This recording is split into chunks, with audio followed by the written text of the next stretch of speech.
Well, hey, what's going on, everybody? Welcome back. Episode 14, 14.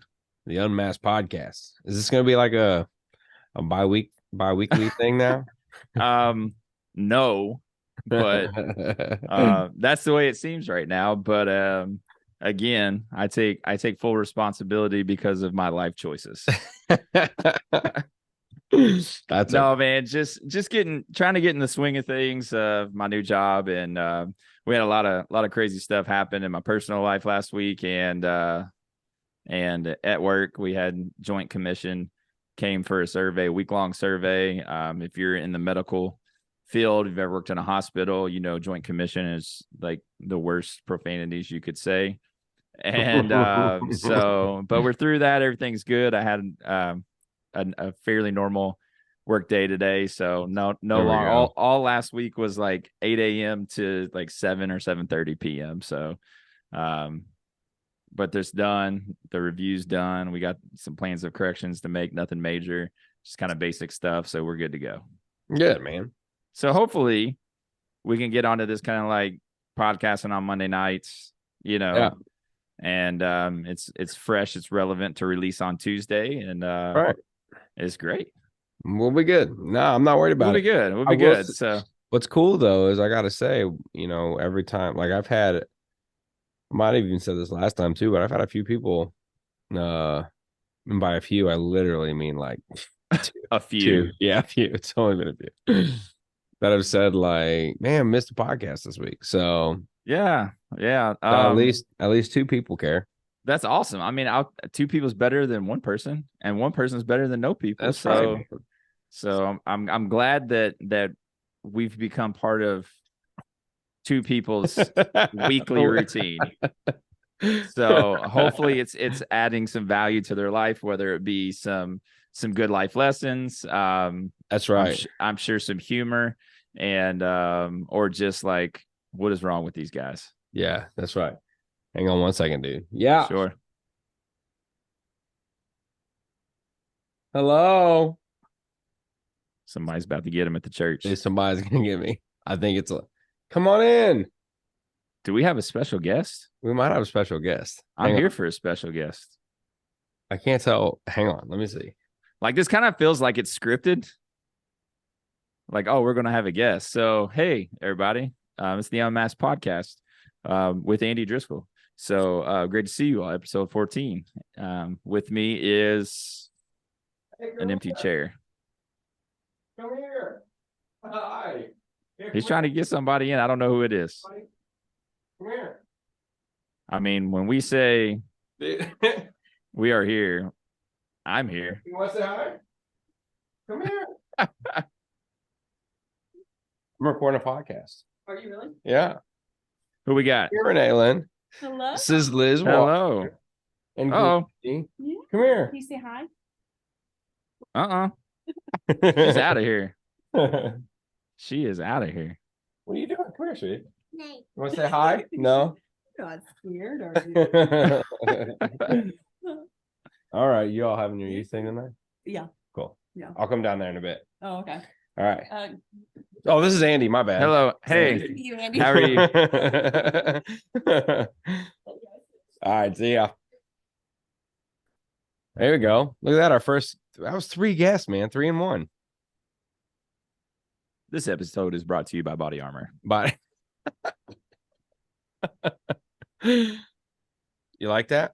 A little surprise 3 in 1 guest action. Yeah. It's been. I just heard it was one of the little girls who was knocking on the door. A light knock because I couldn't see because I have a window in the door, so normally I can see who it is. They were too short. See, yeah, and then I heard them talking, so I was like, "It's the little girls, little people." Nah, just people go to church here. Liz Walker, husband Josh, they run our youth group, and they are nice, awesome. That's awesome. So shout out to them. Shout out to them. They want to move to Louisville. I got a spot. No, dude, you can't. They're the one couple you can't take. Don't be stingy with the kingdom, bro. No, don't be stingy with the kingdom. I felt God speaking to me that he was calling them to Louisville, Kentucky, to Life Point. Do you? I'll have to let them know. We're gonna have to listen back to this to see whether all this needs to be cut out because this is wild. I had my fingers crossed when I said I'll let them know, which means I don't have to do it. That means you don't have to. That's right. So, all right. So listen, Bengals play tonight. Do you care?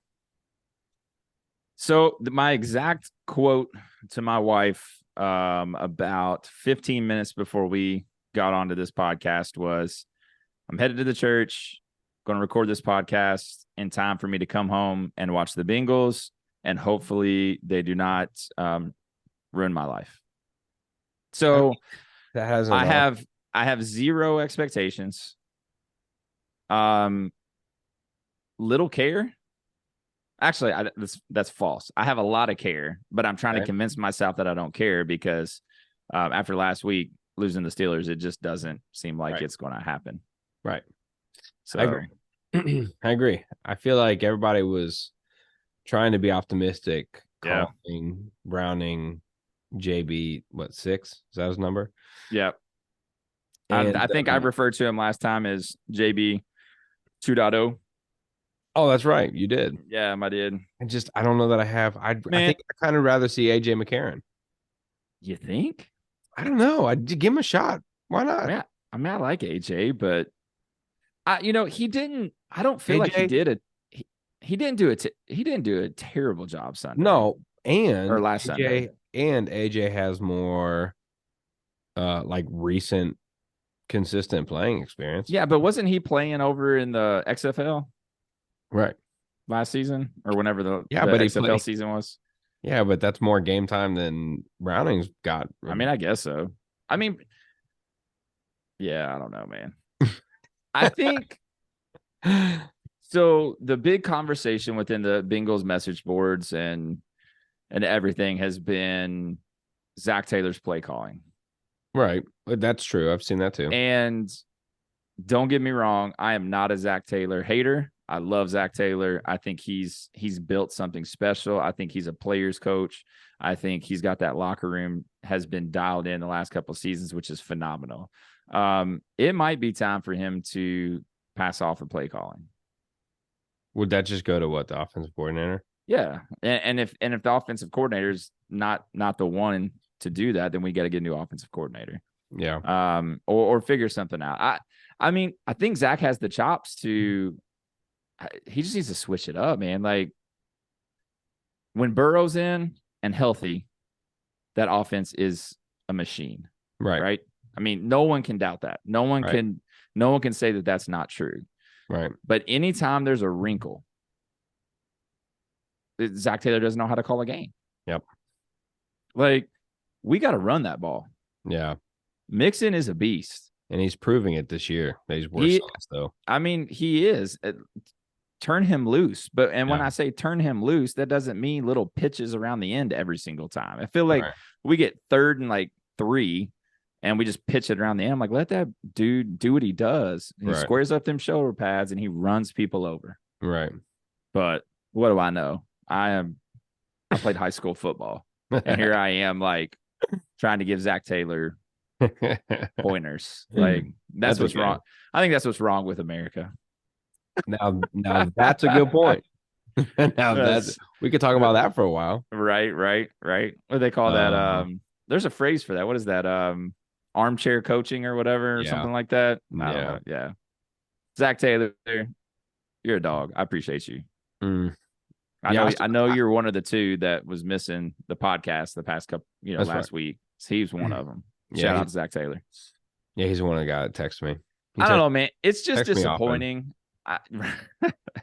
It's just disappointing, but I feel like the Bengals have been my sports hope. Right. Because last year Louisville football was trash. Louisville basketball is, double trash. It's a dumpster fire.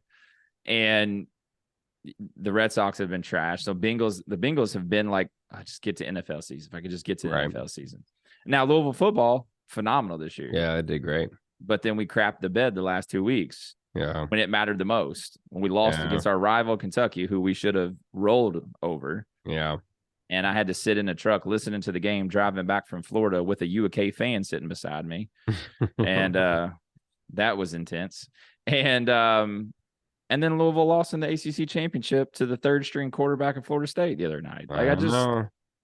I'm just Do you accepting the think? Do you think disappointment. Florida State should have made the playoffs? 100%. That total BS. 100%. I couldn't believe it, dude. And I get, And their reasoning. Did you hear the dude's reasoning? I've heard a few. Which one did you hear? The guy, I don't know who he is. One of the main guys that makes the decisions. Basically said that it's they're not the same team with the backup quarterback, Yeah. and because of that, they didn't feel like they, I guess, were deserving. So you're right. Are they the same team? No, they're not the same team with the backup quarterback or a third string quarterback. But they beat Louisville because of their defense. Yeah. Period. Like their defense was, I haven't really watched Florida State. I've watched little snippets here and there, dude. That defense was nasty. Yeah. Nasty. And the other thing is, dude, you are discrediting every other player on that team, saying you are a different team because one guy gets injured, so much so that you still went undefeated in the ACC, had 3 or 4 wins against top 25 teams, right? Win the ACC championship, a Power 5 conference, and you don't get into the playoffs. And Alabama, a 2-loss team? Yeah. 2 or 3 losses? How many they have? Do you remember?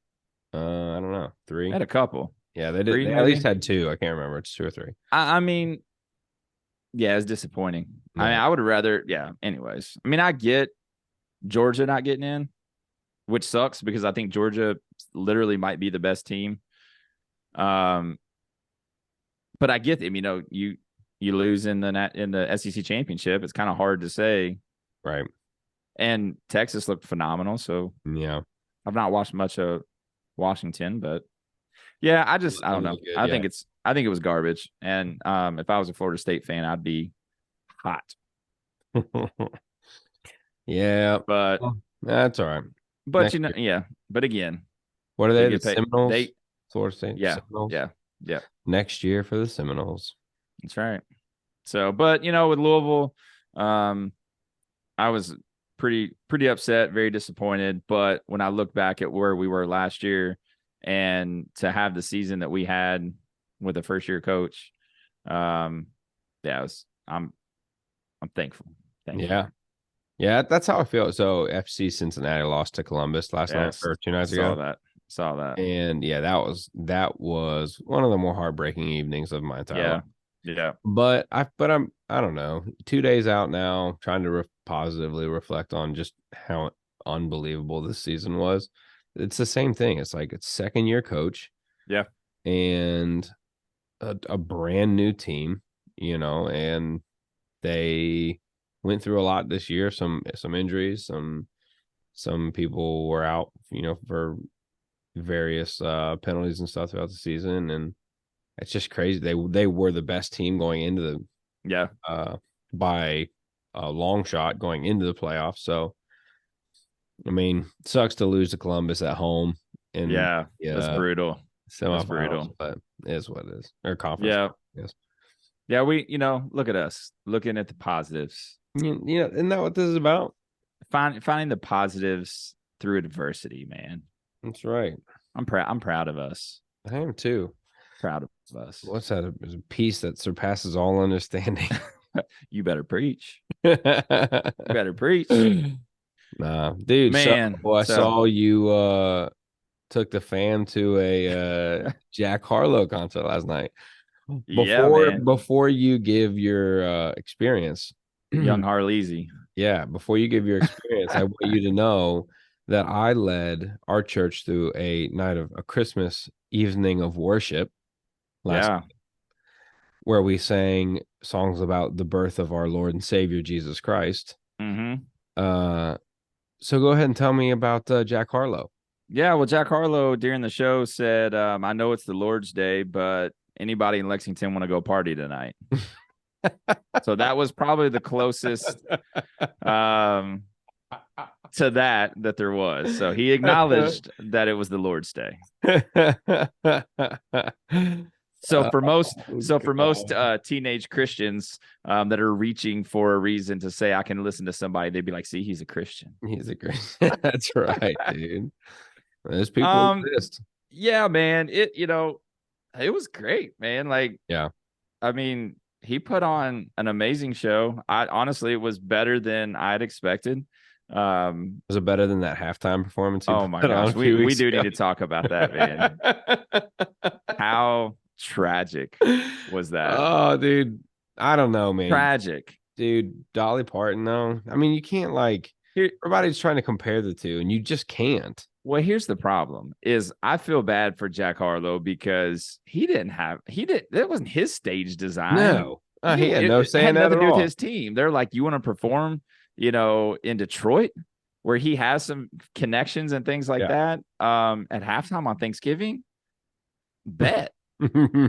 Let's go. And then he shows up and it's like, what is this? Yeah. So I feel bad for him. So I will say real quick before we get in, I feel like, so ESPN posted like, a top and bottom, like Dolly Parton set and then Jack Harlow set, like stage. And, Right.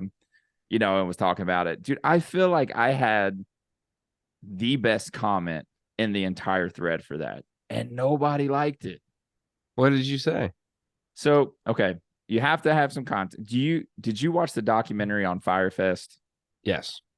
Okay. Yeah, So absolutely. if you've not watched that there were two documentary, of them. There were two of them, and I watched both of them. oh, I've not seen the second one. They're wild. I mean, it's roughly the same thing. Yeah, They're dude, wild. amazing. Like I was obsessed with that documentary. Like I think I've watched it twice. It's He's just back, by wild. the way. I heard he's gonna try to do it again. Yeah. Wow. I hope people like buy tickets, and I hope the same thing happens. So if you've not seen the Firefest documentary, basically what it is this rich dude and Ja Rule were putting on like this big music festival in where was it at? Some Caribbean island somewhere. Yeah, some island. I don't even And remember. dude, they were gassing it up. He's like a marketing genius, all how amazing it's going to be, these luxury suites, and it was going to be out on the beach, and they were going to have all these bands. And then basically they took all these people's money and they were doing it, and then it was just like the shadiest looking crap show it was ever. Like a scam. I mean, it wasn't like intentionally, but it was because these people show up thinking they've got these luxury suites and they got these little like whatevers. And so that was my comment. I said, man, they hooked Jack up with the Firefest suite. Because that's what they look like. They look like these little white tent igloos. And dude, I'm like, I'm going viral. I'm going viral off this comment. I'm like, dang, dude, they did Jack wrong with the Firefest suite. Nothing, man. It was so good. So good. I laughed. I'm gonna go back. I brought myself joy. Like when I posted, I was cracking up laughing when I posted it because it just hit me like that looks like those suites. Anyways, irrelevant. Perfect. So if you're listening to the Unmasked podcast or watching on YouTube, go to ESPN's post on it, find it, and give me a like so it validates my existence and my humor. Did you say it was ESPN or I think it was ESPN. It might one of the two. I don't remember. Okay. Because they get to where they like double post it or whatever, and I can't ever know. I just got in the comments. So no, man, Jack Harlow, it was a great show, man. It's so my daughter, she's 16, she wanted to go. So we got tickets for her. We asked my son if he wanted to go. He's 13. He was like, nah, I'm good. So we got 3 tickets for me, my wife, and Amelia to go. And then part of my stuff we had going on last week is my wife's been down. She's had a couple of spine surgeries throughout her life, scoliosis real bad and all that stuff. She's having some real bad issues with that right now. So she couldn't go. And so I ended up taking my son with me. So it was the 3 of us when we went. Man, it was a good time. But it was he's Jack Harlow. I don't know if you've listened to him much, but he is not a Christian artist. And to say the least. So but yeah, I mean he's a local legend for us. Right. Is he from Louisville or Lexington? Yeah, Louisville. Yeah. He's from Louisville. He went to high school with one of the guys that's in our worship team that was in my youth group. And I mean, I've been hearing about Jack Harlow since he was 14, selling out shows here in Louisville.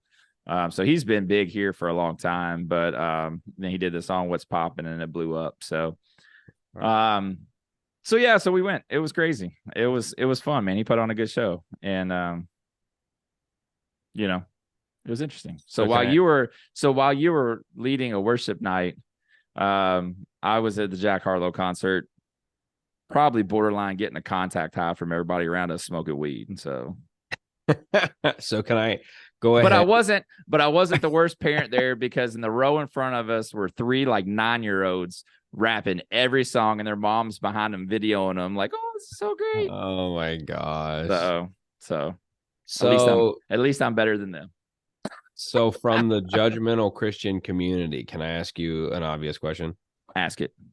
How do you justify taking your high school kids to as a pastor, as a Christian, Yeah.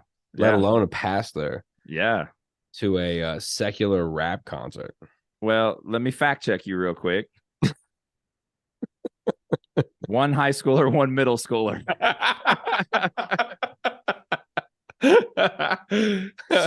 That's better. Sawyer's in 8th grade. So let's get that clear. Yeah, man.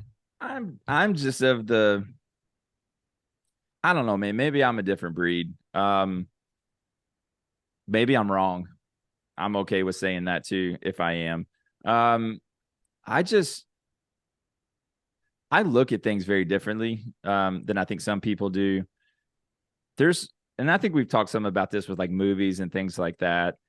You know, I don't really get hung up on language. And I mean, he's got some songs that I'm like, nah, man, that's too much. That's too much. And it's not, whatever. But I'm not going to like shelter my kids and tell them that, listening to music that has so profanity in it is a sin. Yeah. Again, I could be wrong, but I know growing up, that's what was taught to me. And one, now as an adult, I don't see it that way. But two, I also know the shame and the confusion and the lack of value in that. Yeah. So there's so many other things to focus on to teach our kids, to teach them biblically, to teach them how to navigate life and to live, and hyper focusing on something like secular music, right? Being the devil. I just don't get into. Yeah. And Jack specifically, like there's some artists out there that that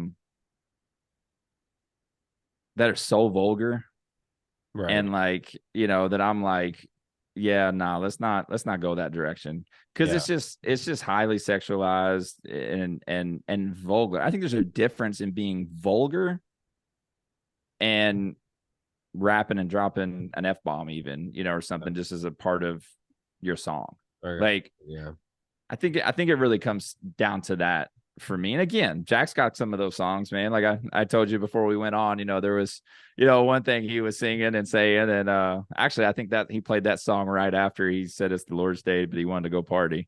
But I don't know, man. I had a great night with my kids, and we connected, and we had a good time, and we had fun, and we laughed, and we sang songs, and it was a good night. Yeah. I think for me, that's a win, right? I feel like that I'm not a dad, but I can imagine as a dad, especially in the culture we live in today and all that kind of stuff, to have just a legit fun evening with your high school and middle school kids, like that's a win. Yeah. I mean, those are memories that we made forever. Yeah. And I'm gonna be honest, like I absolutely love music. I am, music has so much meaning in my life. Yeah. I love listening to music. I love playing music. I think all the time, man, I miss playing in a band. And I think music is special, dude. And I hate that. I don't know. This is going to get wild. I hate that there are so many cheesy Christian artists Yeah. that now don't get me wrong. Before I go any further, there are phenomenal Christian artists out there. Yeah. But this is why I say that. So my son didn't know when my wife couldn't go. He was trying to decide whether or not he even wanted to go because he doesn't really like Jack Harlow that much. He likes one or two songs that he knows. He's not a huge Jack Harlow fan. He's more into like early 2000 emo kind of stuff. Like he likes Panic at the Disco and Fall Out Boy and then every once in a while because of Stranger Things, he likes Metallica every once in a while. But so that's kind of more of his vibe. But when he's like, man, I just don't know that I want to go to a concert. And I said, he's like, I just don't like concerts. I'm like, dude, you haven't really been to any concerts. Like, we went to see Dayseeker. You had a good time with that? He's like, yeah, that was good. But man, I'd stand up straight for like 4 hours and there's people all around me kind of thing. I'm like, well, true. And I said, but this is different, man. This is like an arena show. There's going to be, it's going to be pyrotechnics and lights everywhere. And it's going to be just a whole different vibe. And he's like, well, I went to one like that at some church once and it was terrible. And I was like, bro, I know. And it was terrible. Like, and it's like, but that's his frame of reference. It's like, and I don't know, man. I just think like to have those experiences, to listen to some fun music. And that's the thing. Jack is he's just fun music. A lot of his stuff's cheesy. He's got some lyrics in there that I'm like, ugh, bro, don't go there. But our kids today are going to navigate that world. Yeah. They have to navigate that world. And I even said like beforehand, I'm like to my son, I'm like, dude, there's going to be a lot of profanity tonight. And they're just words. We're just going to move past it and we're going to have a good time. And he's like, Dad, I hear more than that every day at school than I heard tonight. Absolutely. Like, facts. You know, I think that's the thing for me that like when, I don't know, there's multiple angles I think that you can come at it biblically as a Christian. Like, you know, set your sights on things that are holy and pure and righteous and try and think on those things. Yeah. And to try and refrain from engaging with things that are gonna, you know, cloud your judgment, that are gonna, you know, lead you towards whatever. Unrighteousness, unholiness, right? For sure. But so yeah, I think so. There's that angle, and it's a legit angle. Like, right? I agree. And I feel like that's something as Christians we got to battle every day. But the beauty of the gospel and the beauty of Jesus is, because of grace and forgiveness and just a recognition that like we live in a fallen, messed up, broken, dark, chaotic world. It is impossible. It's 100% impossible for us to shield ourselves from that 24/7. Yeah. It just won't happen. Yeah. And then you take into consideration like the fact that it's often in those very places that God calls us to go to be a light to his. So, you know, it's like you can't then also just say, I'm never going to engage with that stuff at all. Right. And I'll speak against myself here. And because this is what I know people will say, and maybe people are thinking when you say that, it's like, yeah, we do live in a fallen world, but we're also called to be in the world, not of the world. Right. And some people would say, well, you taking your kids and paying, you know, several $100s to go into that environment to enjoy it and celebrate it is being of the world. And I hear that. I get that. Yeah.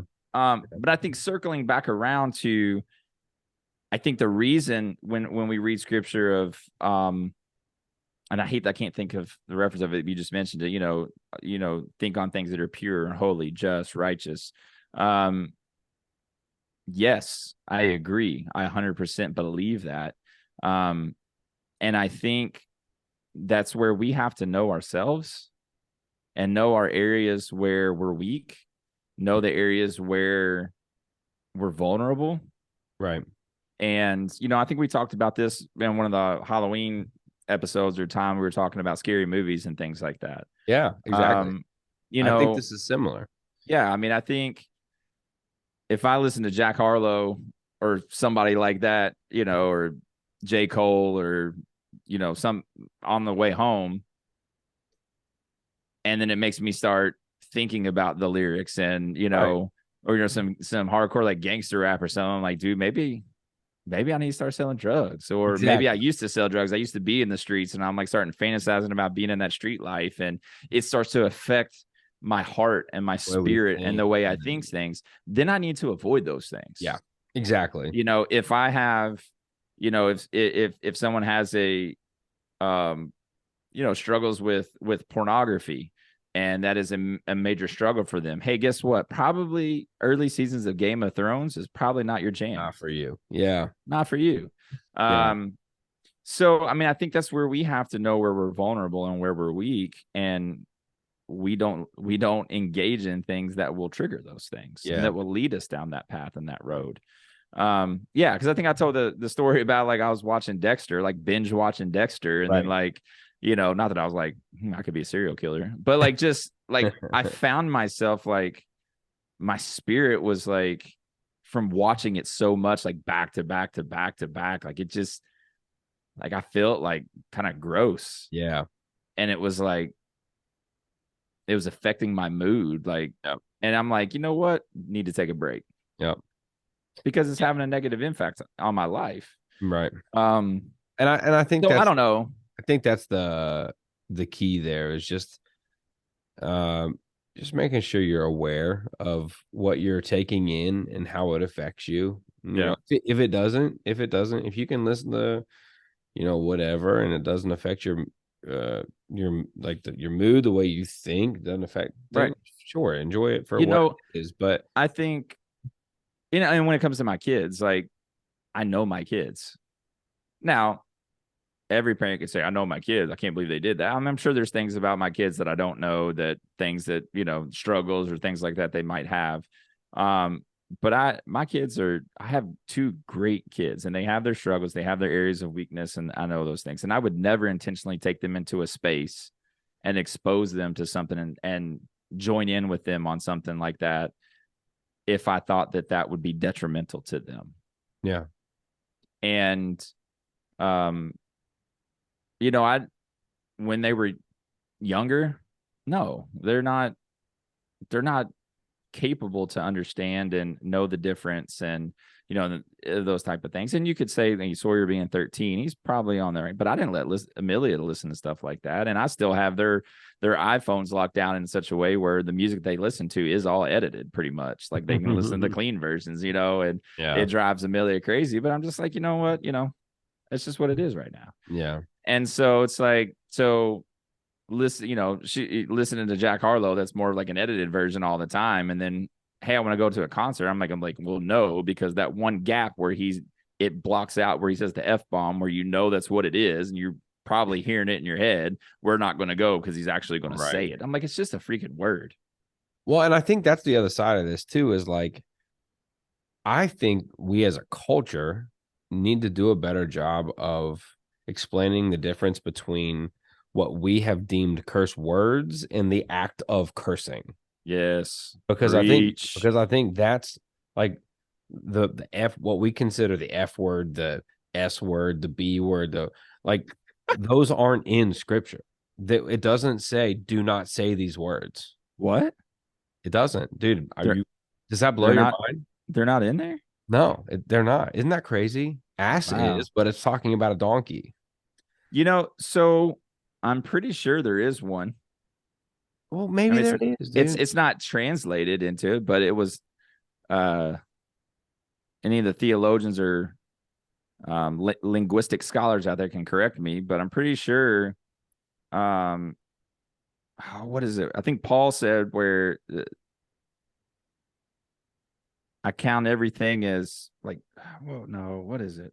Filthy rags, maybe? No, not filthy rags. I don't know. The word translates. I can't think of what it is now. I'm blanking, and now I look like ridiculous. But I think the word is scubula. Scubula. Oh, so there was so yes. And I think in their time period, that was like the most vulgar word, the most vulgar word for like excrement, poop. Right. It's what we So consider right. So the S word for us. I don't even want to say it on here because I don't, well, because but we'll have to claim this as explicit, and that's what I'm talking about. Like, we would, we'd have to claim the episode as explicit if we were to say these words.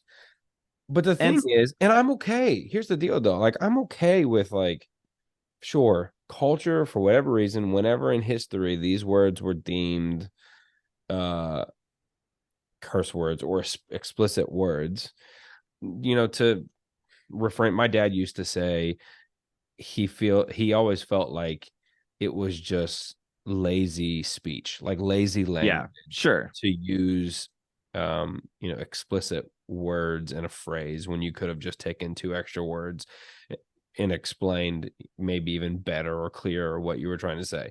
And I'm sure, like, I appreciate that perspective. But at the same time, again, it's the act of cursing that is sinful. That's wrong. Yeah. When we curse somebody else. So like me just saying for the sake of it, the B word doesn't mean anything. It doesn't, right. It's not, but if I was to call somebody that, which is the way a lot of people use it, and in a sense cursing that person by calling them a name, yeah, right? That's wrong. Right. But there's a massive difference between those two things. So I think we just have to, and again, I don't care where you fall on if you are on the side of, I just want to remove all of it. Yeah, sure, that's fine. But at least explain the difference. Let's do a better job of explaining to younger generations the difference between what we've deemed as curse words and the act of cursing, because that is so much worse. Two totally different things. Yeah. Yeah. And there's an interesting documentary on Netflix. You've got to be able to handle profanity to watch it. But it's called The History of Swear Words. I need to go watch that because I actually and it is fascinating. Yeah. Like, it's fascinating. And I think, it is. There are words that we have deemed that. And, when I think about it, like, I don't let my kids cuss. I've heard it roll off their mouth a few times when they were, getting too comfortable, which tells me when they're around their little homies, they probably do. Yeah. Dude, I'm sorry, dude. This light I have on me, I feel like I'm at a club now. I'm like at the Jack Harlow concert again because it keeps flashing. I don't know if you can see that. No, it's good. I can, but it's fine. There we go. I had to smack it. It says Amazon cheap crap. See, if you all will sponsor our podcast, I can get a better lighting setup here. I'll drop my Venmo and Cash App below. I smacked it. It stopped, so hopefully it stays. What was I saying? No, I don't let my kids cuss. I mean, because I think I do want them to come up with some better ways of speaking and expressing their emotions and their feelings. And but I would rather my kids cuss than like deep down rooted say they hate somebody. Right. Absolutely. I mean, or to speak like ill of somebody. Right. Because we've not deemed the word hate as a curse word or an explicit word, but it's right. But if I think there's more in scripture about not hating somebody or saying that you hate somebody than there is about not saying a cuss word in English in America. Yeah. So I feel like, I mean, and I get each side of the coin. Like, if somebody is like, dude, I can't believe you took your kid to Jack Harlow, like, I don't think that's right. I respect that. Like, I'm not going to argue with them. Because like I said, when I first started, like, I could be wrong. Yeah. And, but I don't think, I don't think that's going to ruin my kid's life. Yeah. I don't think that's going to set them on a course or a trajectory of, being a criminal, or, living some awful ungodly life because they listen to Jack Harlow. Yeah. So and maybe it's just that I'm desensitized to profanity. Yeah. But it's just because I don't put any value into it one way or the other. Right. It's just the way people communicate. It's just a word. Yeah. So you said something else a couple minutes ago that um probably hurt some people's feelings. You said that there are some cheesy Christian music artists out There are. there. No, I have to agree with you. Do you want me? We can move on. I'll put it on display. I'm pretty sure the concert we went to was Big Daddy Weave. But you're not a Big Daddy Wee fan? Oh. I feel and that's okay. You don't have to be. I feel like so I agree with you. In my opinion, there's a big difference between like radio Christian music and worship music. A lot of people would disagree with that argument, or with that position, but I think I can make a pretty strong argument that there's a big difference between the two. Yes. And real worship music. Yeah. Just yeah. And you're not gonna ask me what I mean by real worship music. What do you mean? Sorry, you're trying to say a thought, and I'm talking crazy. Go ahead. What do you mean by real worship music, Andy? No, man, you're good. Go ahead. Dude, tell me. I just curious. I think there's a difference too, and I think a lot of music that we want to call worship music is more about us than it is about reverencing and honoring and adoring our Savior. Yeah. So in the Christian music sphere, we talk about vertical songs and horizontal. Yeah, horizontal songs. And I don't think there's anything wrong with if you watch me on YouTube, I just did that backwards. Okay. Horizontal worship and vertical worship. I don't think there's anything wrong with either. Yeah. But it's what worship according to scripture, giving praise and adoration with thanksgiving, and from musically, we're talking about music. So musically, because you can also worship in many other ways. For sure. Is vertical. It's between you and your heavenly Father, and it's you. Yep. And a lot of Christian, radio Christian music out there today is very horizontal, again, which is fine, but it's you know what? This might also hurt people's feelings, but it's similar to Christian movies. Why are Christian movies so much worse than trash than movies that come out of Hollywood or whatever? Right. And it's just, and I think in a similar way, for whatever reason, I don't even know that I have an answer for it, but for whatever reason, in a similar way, sometimes Christian, like radio Christian music, can come across a little cheesy. Yep. And a little soft, and that's it right there. I'm going to interrupt you. I apologize for interrupting, because I do that all the time. And people are like, Andy, shut up. Let Spencer talk. But that's it. You said it's a little soft. Yeah. It's not real life. Yeah. Like when you think about Christian movies, like it's always like the cheesiest, like non-real issues. It's like almost a step down from it's like a parody of real life. I feel like it does Christians a disservice. And I think when I say cheesy Christian music, I mean it's like they try too hard to be like, I don't even know how to explain it. Like, I don't know. It's just trying too hard. It's not raw. It's not authentic. It's not real. And when a Christian artist actually gets real and authentic, people get all up in arms about it. Yeah. But I think I've said it before. I think about King's Kaleidoscope. Yeah. One of my favorite bands, a few of my favorite albums.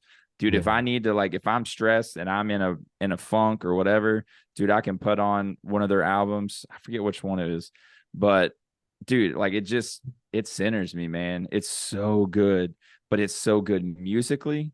It's good vocally. It's good lyrically. Yeah.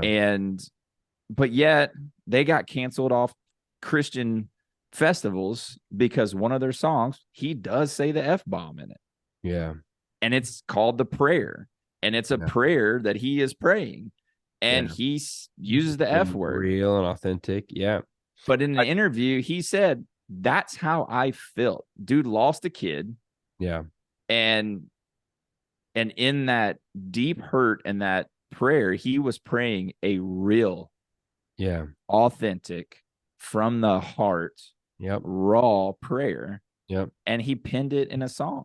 Yeah. And he was like, I could have edited it, but then I'm not being real with where I was at and with my music. Yeah. And their albums got pulled off Christian shelves, if that's even a thing anymore. And they got canceled off festivals, even though they said they wouldn't play that song. Right. So that's the way I feel about like Stephen Curtis Chapman. He like, you know, depending on how critical you are of Christian music, he may be one of the, he's got some really great actual worship songs, and then some of his music may be considered a little cheesy. I agree with that. But one of the greatest Christian albums for me personally is the album Beauty from Ashes that he wrote right after his daughter died. And it's the same thing. It's like there was something different. There's something different about I mean, we're talking about Christian music. There's something different about Christian music that's written from raw, honest, like real places. And then Christian music that's where you're just trying to, I don't even know. Again, I don't really, similar to you, have an answer for what it is, but it's there's just a difference. Yeah. And I think but I mean, isn't that the same with, I don't know, with our churches too, man? Like, I don't know, man, this is getting kind of deep. But I think one of the downfalls of, I'll use in broad terms, Christianity is everyone's wearing a mask. And I don't mean like a COVID mask. Get that out of your head. A like mask, like a front. Yeah. You know, they're fake. Yeah. They've got real scubula going on in their life.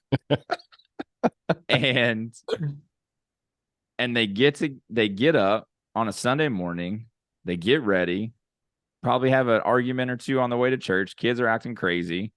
And then they take a deep breath, walk into the front door, and put on this big old fake smile. Someone says, "Hey, how are things?" "Oh, great. It's good. It's good. It's good." Right. Because they feel like they have to be something and put on this front to show that everything's great, when life is messy. People are messy. Read the Bible. People are messy. Yeah. Things don't go according to plan. Yeah. What are we going to do with that? Yeah. How are you going to respond?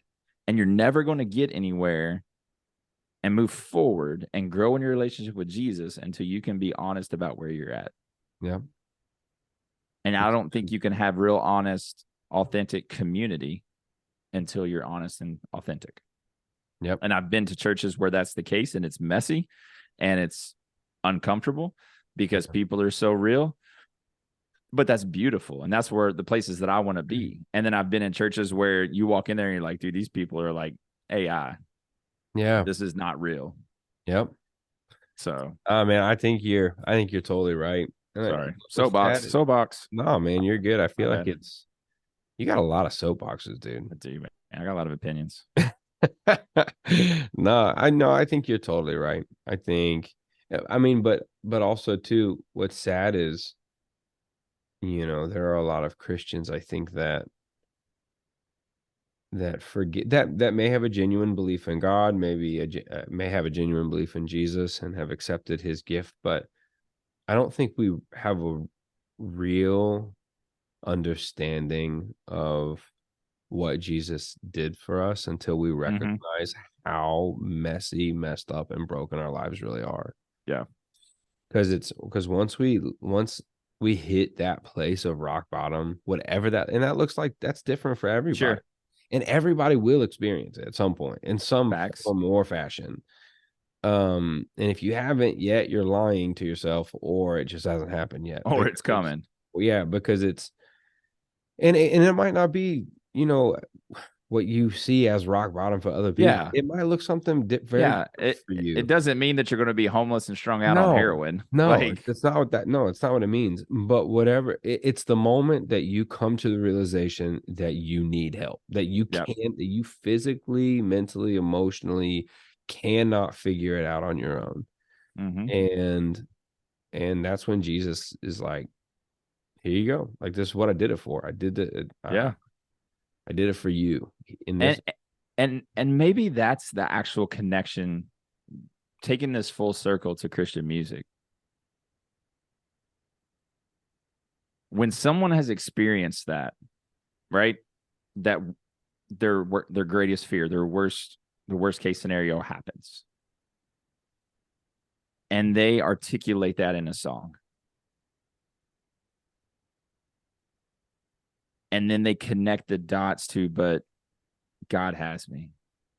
He's so much greater than that. I mean, I think it's in that moment when you realize that you have nothing. yeah, You cannot be anything but a sinner, a screw up, a failure without him. It makes who he is and what he did for us so much more beautiful. right, So special, so powerful, so life-changing that you want everybody to see that and to know that and experience that. And I think it's found in that raw, honestly, place of hurt. yeah, Or I don't want to be like, because I also don't want to be like when I was in Bible college, it was kind of that vibe in, early 2000s where it's like, we're all sinners, we're screw ups, we're a wreck, we're a disaster, we are filthy people, blah, blah, blah, blah. And it's like, maybe we shifted too far in like talking yeah, about us being trash. for sure. But when I don't know that you can fully understand the gospel if you don't see your need for, like, your true desperate need for a savior. Right. And I think, You don't. I mean, that is the I gospel. mean, that's the gospel, right? But I Right. think when that's articulated honestly Yeah. in music or in film or in a relationship and a conversation, that's where things are powerful, and that's where Right. it moves your spirit. And Right. and when there's just, I don't know, I think there's just a lot of Christian things out there that are just playing church and trying to market and get a cash grab and be hokey and be safe for your kids. Um, I don't know. No, dude, it's a great conversation, and it's probably something. There's probably many other. We say this every time, but there's probably so much that we're missing. Many other angles Sure. we could come at this from, and I get that, and I know that, but I think, yeah, it's just for me the biggest things from what we've just discussed is like awareness. When is too far Yeah. for you, and just being aware of that and recognizing that there are people that sit all over the spectrum of not wanting to entertain any of it, Yeah.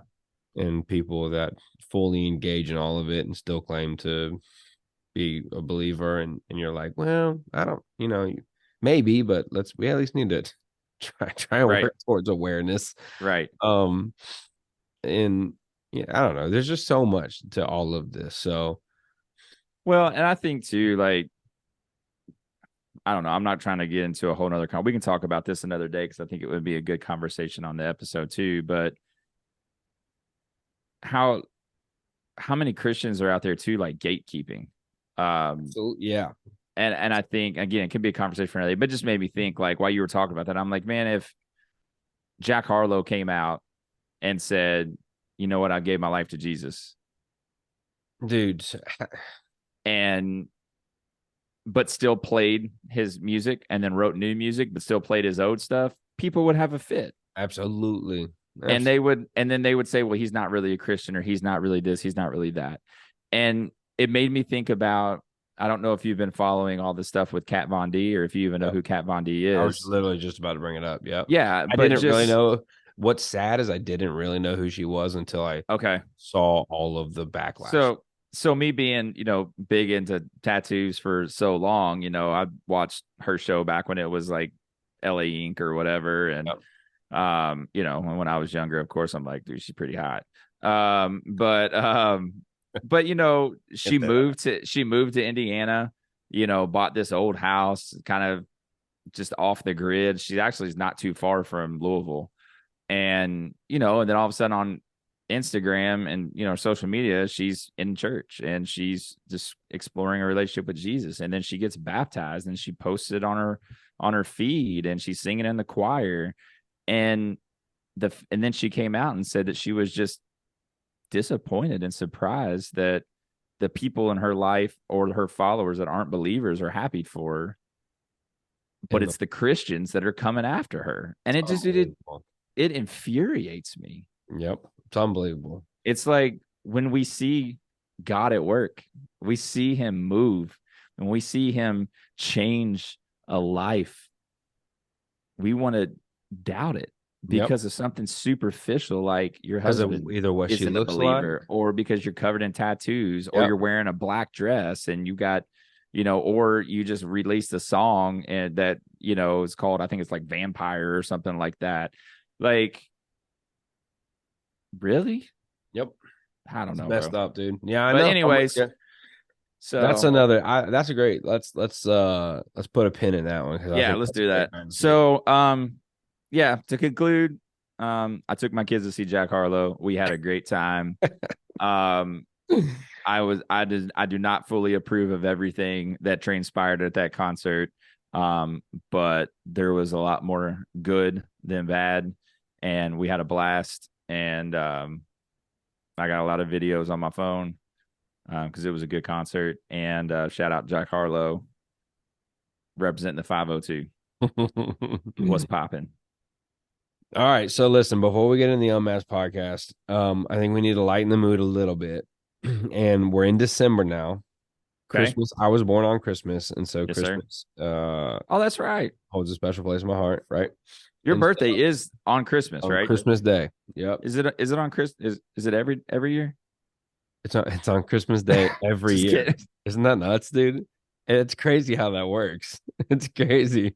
It's crazy that your birthday stays the same day every year. You know what? I never made a connection, dude. Like, we both have like big time birthdays. When's your birthday? New Year's Eve. No, it's not. It is. Yeah, December 31st. Yeah, man. Well, but here's the deal, though. It's not New Year's Day. My birthday's a party, bro. Christmas isn't a party. Dude, my birthday gets a whole month and a half for some people. Well, I was meaning maybe even 2 months for some people. It's a party. But I don't think New Year's Day is a party. I know, you're right. It's New Year's Eve is the party. That's true. Dude, I totally forgot. I can't believe I forgot your birthday was on New Year's Eve. Yeah, man. Anyways, you were saying this year. Not about me. I was just saying as a podcast, that's interesting. It is interesting. Same month too. Yeah, that's a big deal. Except for like 10 years apart or something. We don't got to talk about that. 8 years. It's all right. We don't got to talk about it. How old are you going to be? 32. 32. God bless. Wouldn't it be nice? Mm. All right. So for Christmas, I want to start a new segment just for the next few weeks. Let's do it. All right. I'm not a dad yet. You are, but I'm obsessed with, and I don't know where this came from. As of recent, I'm obsessed with these like viral dad joke videos. Oh, nice. Okay. Yeah. Okay. So I have a few, and normally the games that are played like that go viral are like, right, somebody says a dad joke and the other person can't laugh, and if they do laugh, they have to take a shot or whatever. Oh yeah. So since I didn't tell you this ahead of time, and I'm gonna assume you don't have alcohol with you. No. Yes, you're looking. No, I was looking. All right, so maybe I didn't know if there was like a little fifth somewhere stored in a drawer at the church or anything. But no, that would have been amazing. We're good. Just like I got some grape juice Nah, somewhere in the some little. communion. No, we're not gonna worry about that. Okay. I just found a few like Christmas dad jokes Okay. that I want to send your way, and That's it. you can just store these ones. Okay. So don't laugh challenge. Oh, you can laugh. Okay. Yeah, because I was ready. I was about we'll to do go. that next time. No, we'll do it next time. We'll set it up and we'll both come with some holiday dad jokes. Okay. Not and try not to laugh. But this one I just want you to enjoy, just to Let's do it. All right. What do you call a kid who doesn't believe in Santa? What? A rebel without a clause. All right, this one. I'm laughing at you. This I'm one. laughing at that. This one. Because I can see you watching this video and hearing that No, by it's not yourself. It's not a video. Or reading it by them. yourself and just chuckling. All right, wait. So this one's just for like our Christian audience. This one might be a little, questionable, but I'm gonna say it anyways. Okay. What? Dude, I would be so bad. I would be so bad at these games. All right. Oh man. Why is Santa so jolly? Oh no. I don't know. Because he knows where all the naughty girls live.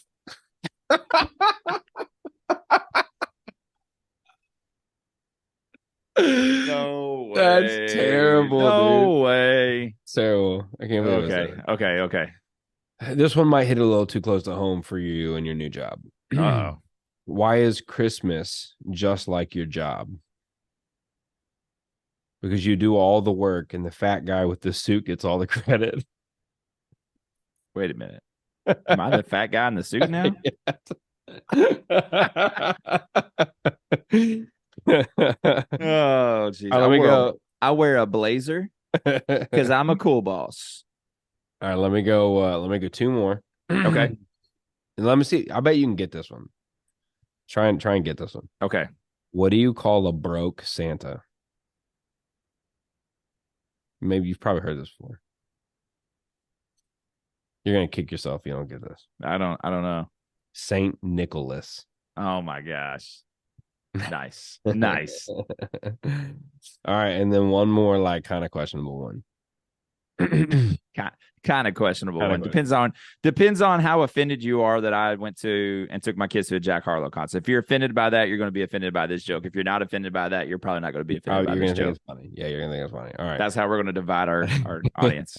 But we love both of you. You're both welcome at the Unmasked podcast because we're real. Why did Santa send his daughter to college?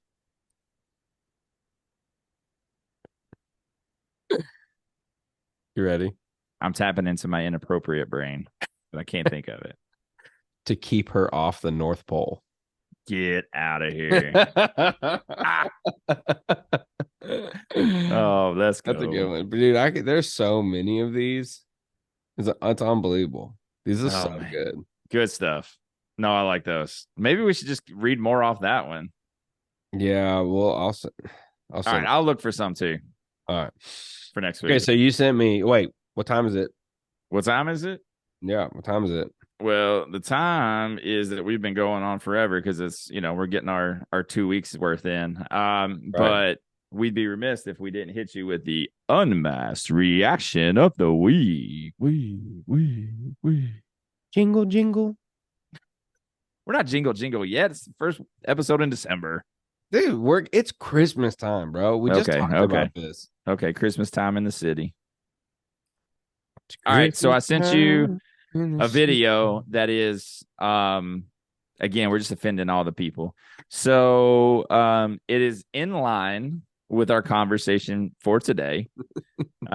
Yet again, another preacher going off the rails. It will sound like there is multiple profanities in this. But based off the spelling, it is not profanity. All right. However, this pastor may have taken it too far for a sermon. So do we have to do we have to claim this as explicit? Dude, I don't know. I don't think so. We'll see. All right, here we go. We can put a warning, and I don't think if we claim it as explicit and then that's it, or not explicit and that's in there, I don't think we'll get pulled down. But we can put a disclaimer maybe if we need to. All right, here we go. Ready? All right, so real quick. This dude is he kind of looks very traditional, right? Yeah, it's Jetson Franklin. Who is that? Somebody that people know? I think that's who this is. Okay. Yeah, he's wearing a suit. Oh, maybe not actually. He's wearing a suit. He's kind of got like the 90s vibe, kind of fluffy comb over. If it's Jetson Franklin, it's a very young Jetson Franklin. Okay. So anyways, here you go. He's preaching. Boaz has some relatives, and if you don't watch it, you won't get the one God has for you. You'll get his relatives. To the girls, I found this on the internet. Boaz is spelled B-O-A-Z. Everybody say B-O-A-Z. And so he's got some relatives called broke ass, Boaz, lying ass, cheating ass, dumb ass, drunk ass. Don't go out with him. Cheap ass. Turn to somebody and say, I dated him. Locked up ass, good for nothing ass, lazy ass, and especially his third cousin beating your ass. Wait on your Boaz and make sure he respects your ass.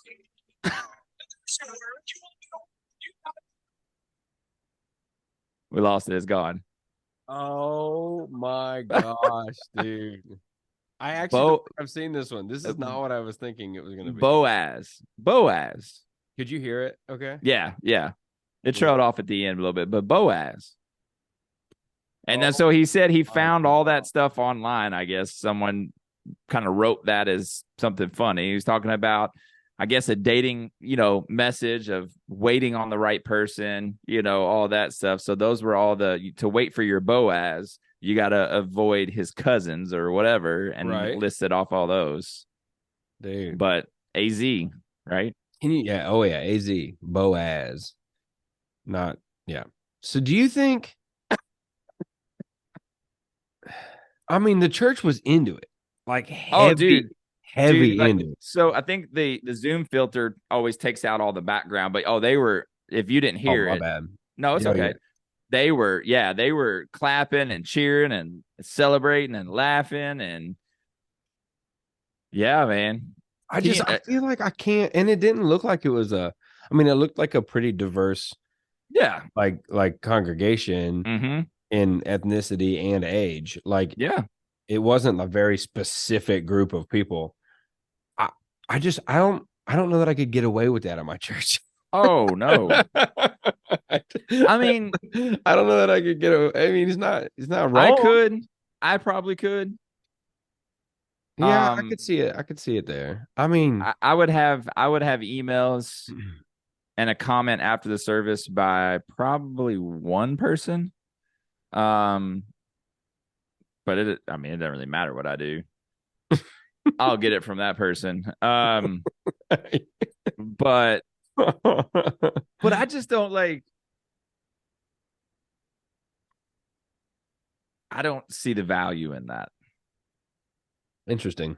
Yeah, I mean, I agree. It's like that's a comedy special. It's what it is. Yeah, it's exactly what he was doing. And I think that was Jetson Franklin, by the way. Old school Jetson. And I don't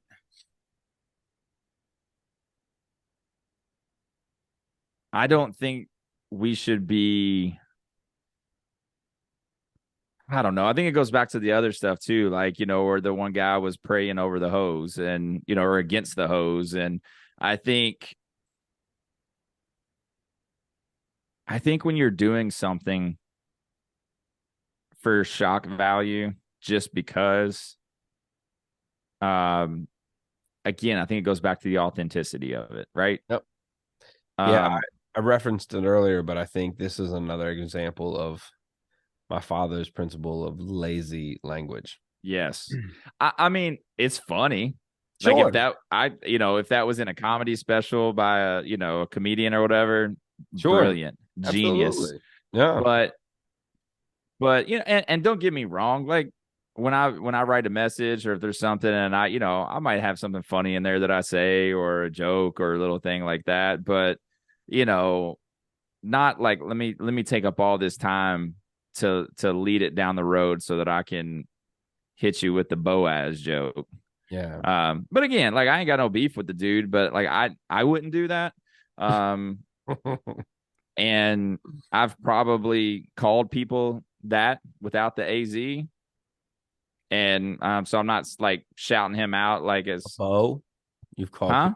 you've called people a bow before? No, I'm saying all the other words. Oh, got it. Without the AZ, just throw in the ASS instead, is what I'm saying. I've Wow. probably called people that before. Andy.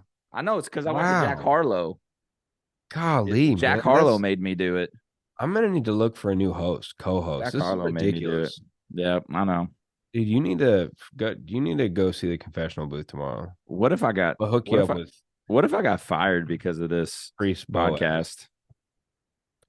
Huh? You might after this. I get my ordination gets stripped. Dude, you might after this. I might. Straight to jail. That's okay, because I know names of plenty of other people, and I'll snitch. If I'm going down, everybody else is going down with me. I'm taking the whole thing down with me. I wouldn't be upset. I don't know what to do with that. Man, like, here's the thing. Here's the last thing I'll say on that, man. Like, again, language is language, man. It's just words. I think from the pulpit, we need to focus on teaching scripture. Yep. And leading people to Jesus.